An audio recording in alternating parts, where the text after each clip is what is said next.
Terima kasih. Selamat sore. Assalamualaikum warahmatullahi wabarakatuh. Kita bertemu kembali di kuliah mitigasi bencana alam. Seperti yang pernah saya sampaikan di awal pertemuan bahwa saya akan menyampaikan mitigasi tentang banjir dan kekeringan, ya, dan juga nanti mitigasi terhadap bencana tanah longsor. Pada kesempatan kali ini kita akan membahas mengenai mitigasi banjir. Saya mengingatkan kembali bahwa turunan dari kompetensi dari mata kuliah mitigasi bencana alam pada mitigasi banjir adalah Anda akan mampu menerapkan ilmu teknik sipil di dalam mitigasi bencana banjir. Nah, seperti biasa, untuk bisa melakukan mitigasi terhadap bencana banjir, maka kita harus mengetahui, ya, beberapa hal terkait bencana banjir itu sendiri. Salah satunya adalah penyebabnya, salah duanya adalah mekanismenya. Dan berikutnya kita juga perlu identifikasi di daerah-daerah mana banjir itu akan terjadi. Secara umum, ya, banjir itu kan didefinisikan sebagai meluapnya air dari sungai, ya, ke kanan dan kiri. Jadi kalau ada air mengalir di sungai, lalu sungainya tidak mampu untuk mengalirkan keseluruhan tersebut dan lalu dia meluap ke kanan kiri, itu maka disebut sebagai banjir. Oke. Nah, kenapa sungai tidak mampu untuk mengalirkan air? Ada beberapa hal, ya, yang jelas, ya. Yang satu bisa jadi karena air yang masuk terlalu banyak, atau, ya, sungainya mengalami perubahan morfologis sehingga menjadi lebih sempit, ya. Misalnya, ya, kalau terjadi longsor di kanan kiri sungai, maka dia akan menutup bagian sungai, dasar sungai dengan material longsor, sehingga tampang alirannya menjadi lebih sempit. Atau kalau misalnya di daerah tengah sama hilir, bisa jadi karena material erosi yang dibawa dari hulu lalu mengendap pada bagian-bagian sungai yang memiliki kemiringan atau kelandan rendah, maka morfologi sungainya akan berubah, ya. Tampang lintang alirannya akan menjadi lebih kecil, sehingga ini bisa menyebabkan banjir, ya. Kalau debit meningkat misalnya itu karena apa? Karena banyak faktor, ya. Kalau Anda ingat kembali pada proses hidrologi, ya, di mata kuliah hidrologi terapan, ya, bahwa salah satu penyebab atau mekanisme run-off generation, ya, atau pembangkitan aliran permukaan itu kan ketika terjadi tanah yang dalam kondisi jenuh atau ketika kapasitas infiltrasi tanah sudah terlampaui, maka terjadi aliran permukaan. Nah, banyak hal yang menyebabkan kedua hal tersebut, ya. Kalau Anda ingat, ya, kalau ada daerah-daerah yang tertutup oleh lapisan yang pervious atau punya banyak pori, dan impervious atau kedap, gitu, ya, maka aliran permukaan yang mengalir juga akan berbeda. Nah, itu, ya. Nah, apa yang menyebabkan itu semua? Salah satunya adalah illegal logging, atau sebetulnya tidak hanya ilegal, ya, tetapi perubahan tata guna lahan ini juga menyebabkan berubahnya laju aliran permukaan, ya. Misalnya kalau ada hutan yang kemudian dialihfungsikan menjadi areal perkebunan atau persawahan, gitu, ya, di mana tutupan lahannya ini memiliki jenis yang berbeda, maka dia akan memiliki laju aliran permukaan yang berbeda juga, ya. Tetapi illegal logging ini menjadi persoalan karena apa? Karena dia tidak dilakukan secara terencana oleh pemangku kepentingan, ya, oleh pemilik kewenangan, berbeda dengan pembangunan perumahan, ya, pembangunan gedung atau alih fungsi hutan menjadi sawah umumnya sudah direncanakan sesuai dengan rencana tata ruang dan wilayah ya. Ingat di Undang-Undang Nomor 21 tahun 2007 ya, maaf, Undang-Undang Nomor 24 ya tahun 2007, itu kan menyebutkan bahwa salah satu upaya mitigasi melalui penataan tata ruang, yaitu salah satunya. Tetapi kalau illegal logging kan tidak. Ya, dia dilakukan semena-mena sehingga merubah landscape ya yang awalnya tertutup oleh pohon berkayu yang tinggi, yang memiliki banyak apa namanya kanopi begitu, kemudian menjadi daerah yang agak terbuka atau bahkan terbuka sama sekali. Akibatnya kalau terjadi hujan maka laju infiltrasinya itu berubah sangat eh, drastis ya. Yang tadinya mungkin koefisien runoff-nya itu hanya 0,1 atau kurang dari itu, tetapi ketika dia dibuka dia memiliki koefisien runoff yang sangat tinggi ya, di atas 0,9. Sehingga hampir semua air yang masuk atau turun di lahan tersebut kemudian akan berubah menjadi aliran permukaan dan itu menyumbang pada debit aliran permukaan yang bisa menyebabkan banjir.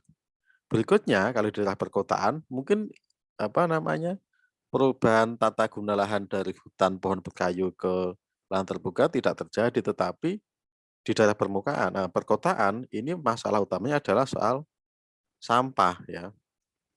Kalau Anda memperhatikan ya, terutama di kota-kota besar selalu ada namanya suburban area ya, daerah-daerah di pinggiran pusat kota yang mana secara umum di banyak kota di dunia, daerah-daerah ini daerah-daerah yang tata kehidupannya itu eee, tidak diatur secara baik ya, karena fasilitas juga berbeda ya. Kalau Anda mungkin sempat apa, membandingkan ya misalnya, antara daerah di, Menteng Jakarta gitu ya dengan daerah Kali Krukut ya misalnya, di daerah pantai yang apa namanya, penduduknya sangat padat, maka tata kelola airnya berbeda, fasilitas persampahan berbeda gitu. Maaf, apa namanya, produksi sampah juga berbeda gitu ya. Itu menyebabkan, apa, aliran air juga mampet ya. Banyak kejadian banjir itu terjadi bukan karena kita tidak punya sistem drainase, tetapi sistem drainase yang ada itu dipenuhi dengan sampah ya. Perilaku masyarakat membuang sampah di sembarang tempat tuh sampai saat ini masih terjadi. Bayangkan kalau Anda, apa, habis makan sesuatu atau minum dari air kemasan gitu, lalu kemasannya dibuang, lalu dia masuk ke saluran, maka dia akan, membuat saluran terhambat, tersumbat ya, sehingga menyebabkan banjir, ya. Kemudian, eee, yang ketiga ini kelanjutan dari illegal logging. Kalau illegal logging udah pasti tidak pernah ada reboisasi ya. Tetapi kalau, apa namanya, penebangan hutan yang direncanakan oleh pemilik kewenangan, biasanya mereka sudah punya upaya-upaya untuk mitigasinya, yaitu berupa reboisasi. Yang keempat adalah tidak ada daerah resapan ya. Daerah resapan itu daerah yang, apa namanya, dia difungsikan untuk mengalirkan air ke tanah ya, ke bawah, lalu masuk ke biasanya ya, masuk ke cekungan air tanah ya, sehingga air meresap ke semuanya. Daerah-daerah ini itu biasanya ditempatkan di daerah-daerah yang antara tengah sampai hulu ya, eee, jadi itu biasanya merupakan daerah-daerah resapan. Misalnya kalau, di mana di Jakarta, yaitu maka Das Ciliwung di bagian atas, di Bogor dan sampai ke puncak dan sekitarnya itu merupakan daerah yang merupakan fungsi resapan, ya. Di Jogja misalnya itu daerah di sekitar Kaliurang, ya itu dulu juga merupakan daerah resapan, ya.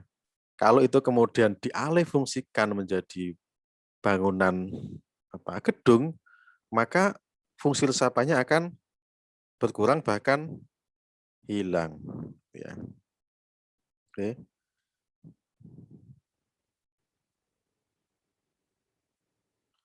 Nah, itu persoalannya, ya.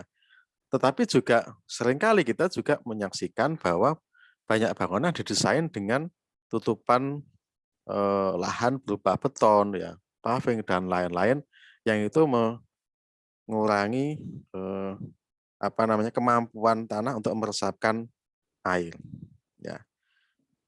Itu menyebabkan banjir ya, karena dulunya pekarangan, taman gitu ya, dibuat, paving, dibuat aspal dan seterusnya, mengurangi resapan. Itu faktor, dari manusia ya. Faktor alam banyak ya, salah satu yang saya kira ini menjadi perhatian kita semua adalah soal curah hujan yang tinggi ya, yang itu berkait dengan perubahan iklim global yang dipicu oleh, naiknya suhu muka bumi ya, global warming atau pemanasan global yang juga sebetulnya merupakan akibat dari tindakan manusia ya, kita membakar bahan bakar, kemudian eh, menyebarkan emisi gas buang di semua tempat ya, menyebabkan suhu udara kemudian naik dan seterusnya. Terkait curah hujan tinggi, ini perubahan iklim juga sudah dibuktikan itu me, mengalami mengalami tren yang eh, tidak biasa dari tren hujan masa lampau ya. Beberapa riset misalnya itu menemukan bahwa eh, semakin ke sini itu tren terjadinya curah hujan ekstrim yang sangat tinggi itu semakin sering ya. Walaupun sebetulnya kalau dilihat ya secara rata itu curah hujan itu tahunannya tidak mengalami perubahan cukup besar ya, tetapi intensitas terjadinya curah hujan tinggi itu semakin sering dan ini menyebabkan banjir. Ya, dan ini harus kita perhatikan di dalam upaya-upaya mitigasi bencana banjir. Nah, itu dari sisi penyebab ya, apa yang berikan. Tetapi untuk memahami ya atau ketika kita akan merencanakan upaya mitigasi banjir, maka kita harus memahami sistem sungai itu terlebih dahulu ya. Jadi sistem sungai itu seperti ini, biasanya sungai itu dibagi menjadi beberapa ordo tergantung kepada besar kecilnya wilayah sungai. Oke ya. Jadi di paling hulu, yaitu di sungai-sungai yang tidak memiliki percabangan, itu diberikan orde 1. Ya, jadi ini orde 1, jadi karena dia tidak punya cabang nih sungai ini gitu ya. Nah, kemudian di bawahnya itu orde 2, yaitu gabungan antara orde 1, yaitu menjadi orde 2. Lalu orde 2 bergabung menjadi orde 3 dan seterusnya ya.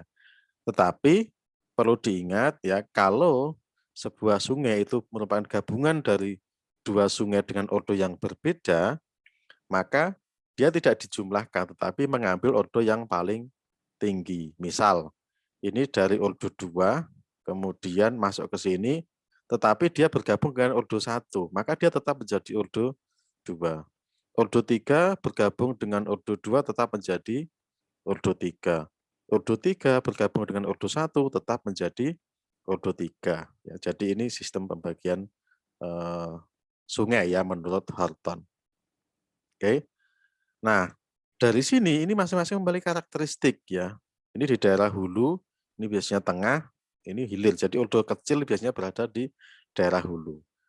Jadi kalau kita lihat daerah hulu itu biasanya sungainya berupa sungai torensial ya, sungai-sungai yang cukup terjal, kemudian memiliki kemiringan yang cukup tinggi, lalu material dasarnya itu berupa batu-batuan besar, kemudian umumnya berbentuk V ya karena kanan kirinya itu berupa material yang keras ya sehingga dia bisa bentuk huruf V yang dengan tebing yang mungkin di sebelah tempat itu mendekati tegak gitu ya.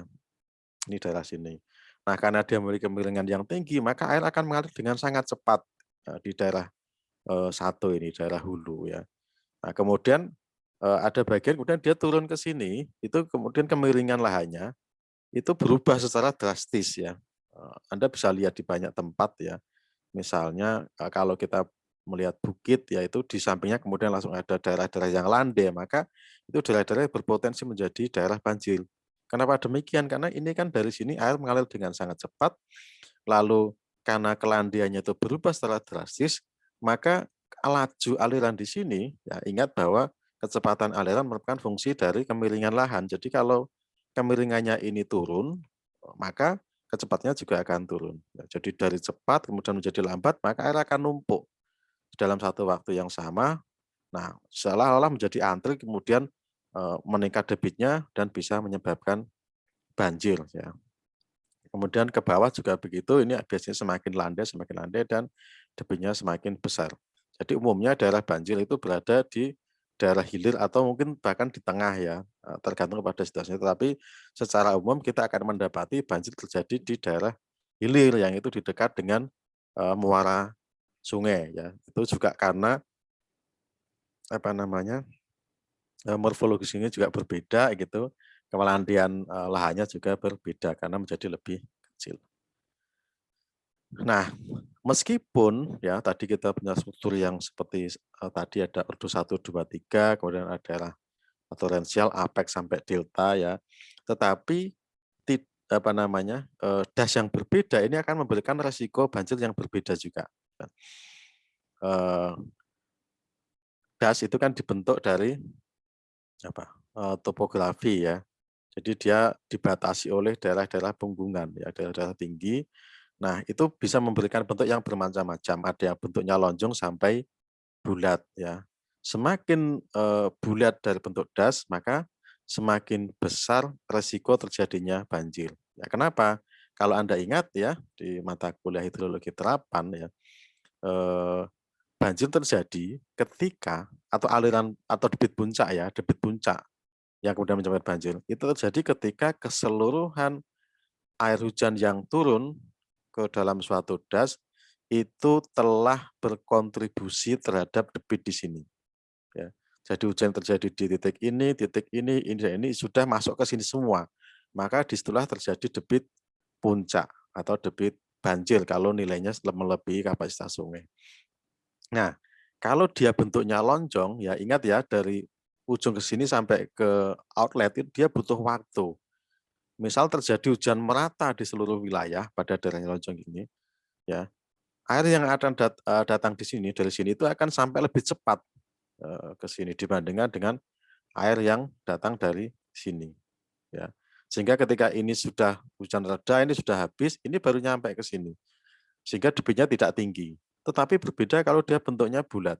Ya, bulat itu ketika hujan terjadi secara merata dalam satu das, air dari titik terjauh ini akan datang hampir bersamaan sampai di titik outlet ya. Karena datanya hampir bersamaan, maka debitnya akan sangat tinggi ya, sehingga secara apa namanya umum dapat kita buat apa semacam kesimpulan ya, semakin bulat sebuah das maka semakin besar resiko terjadinya banjir. Yang berikutnya juga kerapatan drainase ya. Jadi semakin rapat jaringan drainase, maka semakin cepat air terkumpul ya pada titik outlet ya. Sehingga limpasannya menjadi cepat terjadi dan lebih besar. Kenapa? Karena kalau air kalau kerapatan tinggi, maka air akan masuk ke saluran ya. Saluran dia akan mudah terkumpul sudah masuk sampai ke sana. Tetapi berbeda kalau kerapatannya rendah ya. Air itu akan mengalir di atas lahan yang biasanya kalau di atas lahan dia mengalir dengan kecepatan yang lebih rendah dibandingkan dengan kecepatan pada saluran ya. Jadi dari sini kita dapat membuat apa, kesimpulan ya bahwa semakin rapat jaringan drainasenya, semakin cepat banjir terjadi dengan debit yang semakin besar juga dibandingkan dengan jaringan drainase yang jarang. Jadi ini salah satu apa, identifikasi awal ya kira-kira daerah sini akan rawan banjir atau tidak ya dengan melihat itu semua. Oke. Nah, kemudian kembali kepada, definisi dari resiko yang kita bahas pada pertemuan sebelumnya ya, bahwa resiko itu fungsi dari bahaya dikalikan kerentanan dibagi dengan kemampuan. Oke. Nah, terkait dengan banjir ya, aspek kerentanan misalnya, merupakan fungsi dari misalnya jarak dari pusat ancaman, ya. Ini secara umum sebenarnya untuk resiko bencana ya. Jadi kalau kita semakin jauh dari pusat bencananya, maka semakin tidak rentan ya, semakin dekat akan semakin rentan. Jadi mereka yang tinggal di daerah hilir, di daerah delta itu rentan terhadap banjir karena memang pusatnya ada di hilir. Sebaliknya kalau orang yang tinggal di daerah hulu, di daerah pegunungan, dia tidak rentan terhadap banjir. Kemudian aspek kepadatan penduduk, ya ini juga mengaruhi karena sekali lagi bahwa ilmu pada bencana itu manusia sebagai sentralnya. Ya, jadi kalau nggak ada manusia maka mitigasi bencana tidak diperlukan. Oleh karena itu semakin padat penduduknya, berarti semakin banyak orangnya, dia akan semakin rentan terhadap, bahaya, bencana. Juga karena ketika penduduk semakin padat, maka ruang untuk melakukan evakuasi, kemudian, untuk menyelamatkan diri itu menjadi sangat kecil, lebih kecil ya. Mau lari kemana mana juga isinya bangunan, isinya rumah, sehingga ini lebih rentan. Yang ketiga adalah, tingkat kemiskinan. Ya ini jelas ya, semakin apa namanya, orang miskin itu apa-apa susah ya, semakin rentan ya. Jadi miskin itu kena penyakit, apa namanya, sedikit saja bisa menyebabkan kematian karena dia tidak mampu berobat. Sama juga, di sini ya. Orang miskin tidak bisa membuat rumah 2 lantai, di mana kalau banjir dia bisa naik ke atas, atau rumah panggung dia nggak bisa. Orang miskin tidak bisa membuat sumur resapan karena untuk memenuhi kebutuhan hidup sehari-hari kurang. Sementara kalau orang kaya, ya dia bisa bikin sumur resapan di daerahnya, di rumahnya gitu, sehingga kalau ada, banjir airnya langsung masuk ke bawah dan dia, bisa terhalang. Orang kaya bisa memilih tempat-tempat yang, apa namanya, yang dia tidak rawan banjir gitu ya. Orang kaya bisa milih bikin villa di puncak, bikin villa di Baturadden, di Kaliurang dan seterusnya yang itu pasti tidak rawan banjir. Orang miskin tidak punya pilihan ya. Oke, jadi itu ya semakin rentan.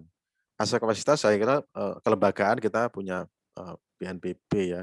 Kalau aspek bahaya kan tadi yang sudah saya sampaikan, aspek bahaya itu yang tadi soal, sumber banjirnya, bentuk dasnya dan lain-lainnya. Aspek kapasitas ini, kelembagaan dan juga potensi masyarakat. Nah, tadi potensi itu dihitung dari ini ya. Ini sama dengan yang kemarin ya. Probabilitas dikalikan dengan dampak saya kira ini sama dengan yang sudah kita bahas pada pertemuan sebelumnya ya. Ini caranya sama. Nah, dari tadi, dari beberapa pengertian mengenai das dan lain-lain tadi, maka kita bisa melakukan upaya identifikasi kerawanan banjir ya, dari data-data yang ada misalnya, data bentuk lahan ini dari RP plot, data kelas lereng, peta RBI, meandering RBI, pembendungan RBI, bangunan air RBI semuanya, ini untuk menentukan tingkat kerawanan banjir. Ya, kemudian daerah tangkapan airnya, bentuknya tadi ya, lonjong dan seterusnya, lereng rata-rata dari data DEM, gradian sungainya data DEM, kerapatan drainase ya, tata guna lahan ya. Ini tingkat kerawanan banjir. Ini juga hujan harian ya, besarnya berapa, ini menunjukkan tingkat pasokan. Jadi ini adalah aspek dari, tingkat pasokannya, ini aspek dari, tingkat kerawanannya ya. Kemudian masuk ke sini kita bisa menentukan seberapa besar tingkat kerawanan banjir di sebuah daerah ya. Tingkat kerawanan itu, kalau bahasanya adalah, vulnerability ya. Oke, jadi, eee, ini ya cara mengidentifikasi, tingkat kerawanan banjir suatu daerah. Nah, tadi ada banyak parameter ya. Kita bisa menggunakan metode, scoring ya, pembobotan ya menggunakan ini. Jadi misalnya kita punya hujan harian rata-rata, bentuk das, gradian sungai, kerapatan drainase, rata-rata dan manajemen ya untuk menyelidiki parameter potensi banjir ya. Jadi dilihat data hujan harian dari das, cari hujan maksimal. Nah, ambil data 10 tahun terakhir, dihitung rata-ratanya. Bentuk dasnya tadi ditetapkan secara kualitatif, apakah ini bulat atau lonjong ya. Ini diturunkan dari data das. Gradian sungai dihitung dengan pendekatan ini. Ya, alfa sama dengan H85 minus H10. H ini adalah jika misalnya kita panjang 100 meter, maka H85 itu adalah elevasi pada 0,85 dari LB, dari outlet. Jadi H85 itu di atas, H10 ini di bawah. Jadi 100 meter dari outlet, ya maka H85 adalah 85 meter dari outlet, 10 meter dari 10 kilometer dari outlet. Dibagi dengan 0,75 LB. LB ini adalah panjang sungainya. Panjang sungai utama kali 100% dapat alfa. Ya. Kemudian kerapatan drainase ini juga bisa lakukan secara kualitatif ya. Lereng rata-rata das bisa dihitung menggunakan data DEM ya, data elevasi. Ini bisa dihitung, ini gampang. Lalu manajemen, ya ini terkait dengan tata guna lahan ya, bisa menggunakan citra satelit, Landsat dan lain-lain, Anda bisa melihat tata guna lahan. Tetapi saya kira BIG, KLHK punya informasi ini semua. Nah, kemudian ini caranya ya, daerah rawan tadi kan potensi, ini daerah rawan banjirnya. Bentuk lahannya, meanderingnya, pembendungan sungai dan drainase ya, diklasifikasikan untuk menentukan tingkat kerawanan daerah banjirnya. Nah ini caranya gimana tadi? Hujan harian ya, pakai metode skor dan masing-masing ada bobotnya. Jadi, faktor alami itu 60%, manajemen 40% ya. Alami itu apa? Hujan harian 60%, hujan harian dapat porsi 35%. Bentuk das 5%, gradian sungai 10%, kerapatan drainase 10%, layar rata 5%, dan tata guna 40%. Masing-masing variabel ini kemudian dicari, skornya ya. Jadi kalau hujan hariannya di atas 150, skornya 5, 76 sampai 150, skornya 4. 42 sampai 75 skornya 3, 240 skornya 2, kurang 220 skornya 1. Bentuk das begitu, loncong, agak loncong, sedang, bulat ya tadi. Bulat, besar, loncong, kecil ya, seperti ini. Ini kualitatif yang ini. Gradien sungai tadi kuantitatif bisa dihitung, kalau di atas 2, 5. Kurang dari setengah 1. Kerapatan drainase juga sama. Ini kualitatif ya, kalau tinggi 5, rendah 1. Rata-rata kuantitatif, angkanya di atas 45, tinggi 5, kurang dari 8, rendah 1. Kemudian tata guna lahan dilihat apakah dia hutan lindung, maka rendah. Kalau dia perkotaan tinggi 5 dan seterusnya. Oke, lalu angka-angka ini, ya ini tadi yang potensi. Yang daerah rawan banjir juga sama, alami dan manajemen, cuma di sini porsinya beda. Bentuk lahan ya, pegunungan dan lain ini dapat dari tadi datanya, dibuat skor 1 sampai 5. Lahan kanan kiri sungai juga perbendungan, meandering, ya masing-masing punya porsi yang berbeda-beda, ya, kemudian punya skor yang berbeda-beda. Oke. Nah, dari sini kemudian dihitung skornya, ya, dikalikan. Jadi misalnya, apa tadi, hujan itu skornya dikasih 3, bobotnya berapa dia? 30%, berarti 3 dikalikan dengan 0,35. Kemudian, apa namanya, selain hujan itu apa tadi? Bentuk das misalnya ya, skornya 3, bobotnya 0,5, 0,05 dikalikan dan seterusnya. Kemudian dijumlahkan ya masing-masing tadi skor tertimbang itu berarti skor yang ada bobotnya itu dijumlahkan. Kalau nilainya di atas 4,3 maka dia sangat rentan, baik dari sisi pasokan maupun dari sisi rawan, tingkat kerawanan ya. 3,5 sampai 4,3 sangat rawan, maaf rentan atau rawan, 2,6 sampai 3,4 agak rentan atau agak rawan, 1,7 sampai 2,5 ini sedikit rentan atau sedikit rawan, dan kurang dari 1,7 tidak rentan atau tidak rawan. Nah, dari sana kita tahu, kita bisa membuat peta itu ya. Misalnya kecamatan A ini apakah dia rawan atau tidak dari angka-angka tadi itu. Kecamatan B rawan atau tidak. Atau mungkin bisa membuat peta pada level yang sampai desa, misalnya desa A, kelurahan A ini rentan banjir, ini tidak, itu bisa dibuat. Nah, dari sana maka kita bisa membuat upaya mitigasinya daerah-daerah tersebut ya. Nah, ingat ya, kembali tadi di awal bahwa kompetensi khusus dari, bagian ini adalah apa, Anda mampu memanfaatkan atau menggunakan ilmu teknik sipil untuk mitigasi bencana banjir ya. Nah, ini salah satunya. Ingat ya, kembali di Undang-Undang Nomor 24 Tahun 2007 ada 3 upaya mitigasi bencana. Satu dengan tata ruang, kedua dengan infrastruktur, dan yang ketiga adalah dengan edukasi. Dan kita dan Anda ya sebagai seorang calon insinyur, Anda punya kesempatan yang cukup besar untuk terlibat dalam upaya mitigasi, baik melalui penataan ruang maupun melalui pengembangan atau pembangunan infrastruktur mitigasi. Ya, ini beberapa upaya fisik yang saya kira terkait langsung dengan, eee, apa, ekspertis atau keahlian Anda nanti di bidang teknik sipil ya. Satu adalah pembersihan bantaran sungai. Bantaran sungai itu apa? Sempadan ya, di kanan kiri sungai ini penting. Kemudian pengelolaan das ya, ini kalau nanti Anda bekerja di misalnya, di dinas SDA, kemudian atau di balai, maka Anda akan terlibat langsung dalam urusan-urusan pengelolaan daerah aliran sungai, ya.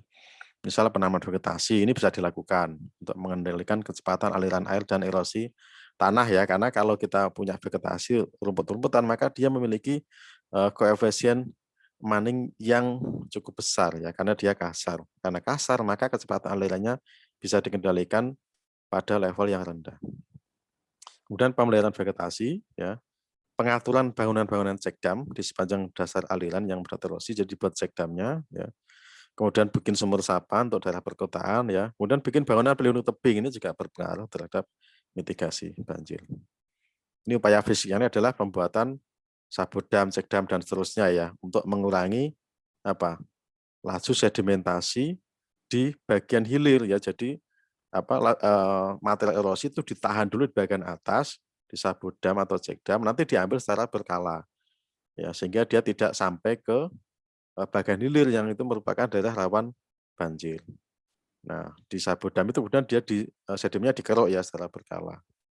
Kemudian pembuatan tanggul penahan banjir ya, ini untuk daerah-daerah di perkotaan biasanya, jadi kanan kirinya itu dibuat tanggul yang lebih tinggi dari bantaran sungai awal ya, supaya kalau airnya meluap tinggi dia tidak mengalir ke kanan kiri sehingga tidak menyebabkan banjir. Tanggul juga bisa dibuat di pantai untuk misalnya mengurangi pengaruh pasang surut air laut ya.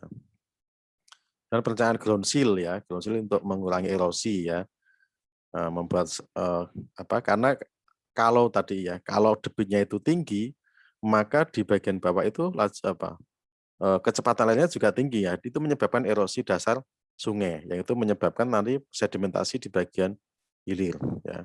Bisa juga dengan membuat kerip ya. Itu yang fisik ya. Yang non fisik bisa kita lakukan upaya mitigasinya ya, pengembangan sistem pengamatan banjir ya. Jadi tahu kalau misalnya ada banjir atau akan terjadi banjir, kita bisa memberikan peringatan kepada masyarakat sehingga mereka siap siaga ya. Sebagai contoh ya, saya nggak tahu kalau di tempat lain, saya kira belum banyak ya. Cara sederhana itu dilakukan adalah dengan mengamati perubahan muka air di stasiun pengukuran ya.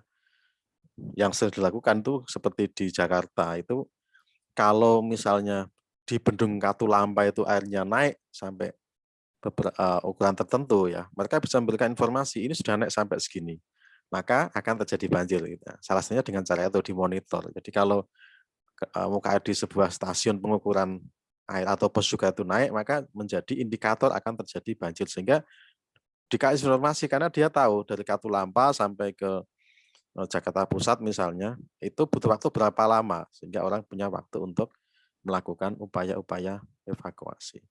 Kemudian sistem perakiraan banjir ya, ini juga saya kira juga bisa dilakukan ya. Anda bisa belajar mengenai model hujan aliran ya, dari sana Anda bisa memperkirakan berapa debit banjir secara real time. Kemudian sistem peringatan tanda bahaya banjir ya, early flood warning system ya. Kalau dulu orang pakai kentongan, tapi kalau sekarang saya kira berbeda ya. Di negara maju misalnya, kalau saya bisa cerita ya, mungkin bukan untuk banjir, saya kira banjir juga pernah terjadi. Jadi ketika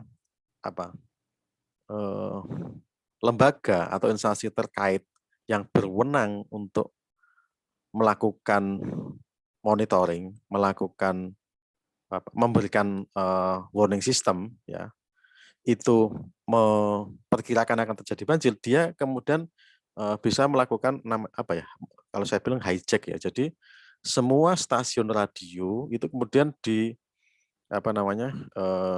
dikontrol oleh pemerintah, oleh agensi tersebut, lalu dia menyampaikan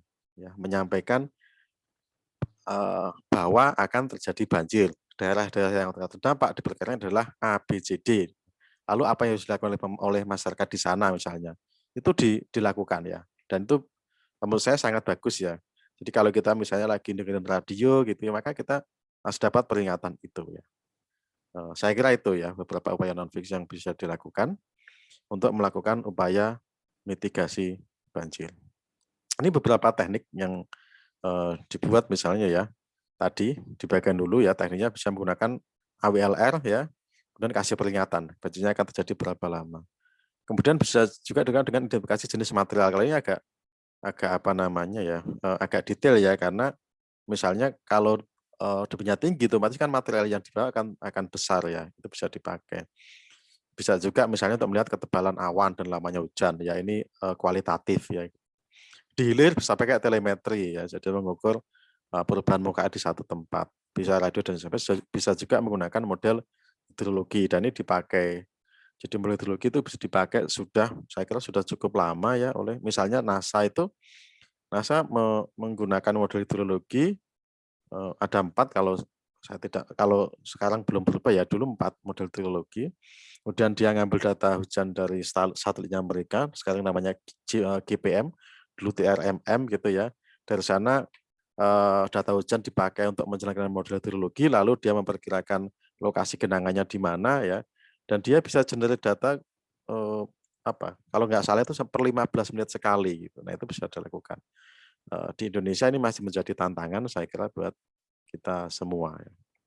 Jadi beberapa hal yang saya kira, bisa apa namanya, eee bisa Anda pelajari ya bagaimana, teknik-teknik upaya mitigasi bencana banjir yang bisa Anda lakukan sebagai seorang insinyur teknik sipil.